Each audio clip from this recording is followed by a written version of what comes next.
Es un momento histórico este que nos toca vivir.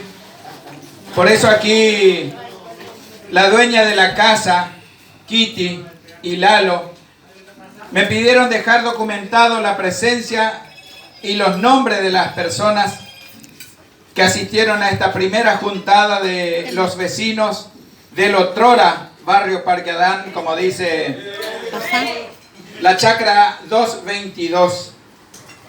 Y primeramente, agradeciendo a los dueños de casa, creo que se merecen una demostración de afecto con un aplauso. Para mí, para Kitty y para Lalo. Seguidamente y con el mismo cariño, con la misma gratitud, es bueno agradecer con un afectuoso aplauso a dos personas que están ahí padeciendo bajo el sol y como si eso fuera poco, el calor del carbón, para sacar este manjar que hoy estamos disfrutando en la mesa.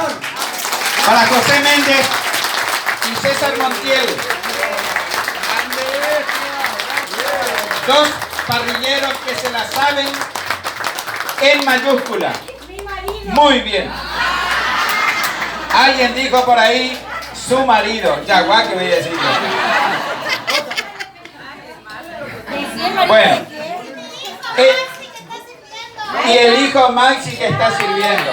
Bueno, el aplauso especial para los que están sirviendo, haciendo de mozo, como Luis Jiménez, como Magdalena, como Maxi, que están esperando un rato para comer y están sirviendo. Pero vamos a Raúl y también que está ahí, sí señor.